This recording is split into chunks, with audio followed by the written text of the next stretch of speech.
Economic base, না কোনো স্বতন্ত্র মিডিয়া, না স্বতন্ত্র প্রযুক্তি, না কোনো স্বতন্ত্র পলিটিক্যাল প্ল্যাটফর্ম, কিছু না। অনেকেই দৌড়াচ্ছেন পশ্চিমাদের তন্ত্রমন্ত্রের পিছনে, এইটাও নেক্সট স্রোতে ধোকা খাচ্ছেন। আমি আমার কথা স্পষ্ট করে বলে দিলাম, এটাও নেক্সট স্রোতে ধোকা খাচ্ছেন। এটা তাদের জন্য শোভা পায় যারা ধর্ম এবং রাজনীতি আলাদা করে চিন্তা করেন। ওইটা একটা জিনিস, এটা একটা জিনিস, সে তার মতো রাজনীতি করছে, এটা তাদের জন্য শোভা পায়। যাদের কাছে কোরআন আছে, যাদের কাছে হাদিস আছে, নবীর সুন্নাহ আছে, তারা যখন এই ড্রেনের মধ্যে নেমেছে, তখন ইসলামের খেদমতের জায়গায় ক্ষতিও বেশি হয়ে যাচ্ছে।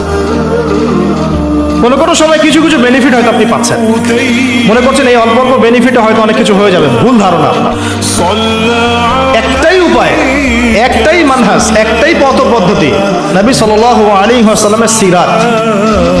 নবী সাল্লাল্লাহু আলাইহি ওয়াসাল্লামের সিরাত, তার জীবনী। এই জীবনী আমাদেরকে শেখাবে কিভাবে ইসলাম শূন্য থেকে একদম আসমানে উঠেছে, কিভাবে ইসলাম একদম শিকড় থেকে শেকড়ে গিয়েছে, শেখাবে সিরাত, নবী সাল্লাল্লাহু আলাইহি ওয়াসাল্লামের জীবনী।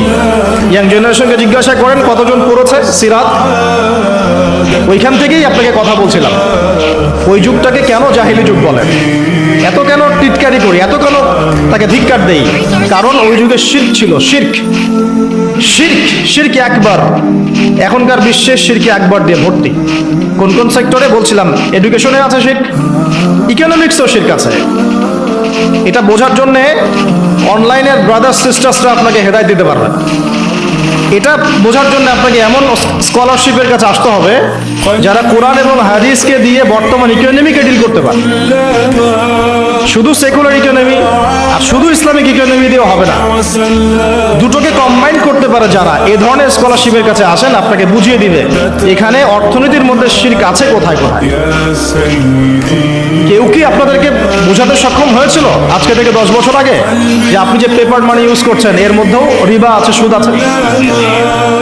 আমরা যে ইলেকট্রনিক মানিগুলো ইউজ করছি এর মধ্যেও রিবা আছে, সুদ আছে। রিবা মানে কি? রিবা সমান নিজের মায়ের সাথে সেক্স করা।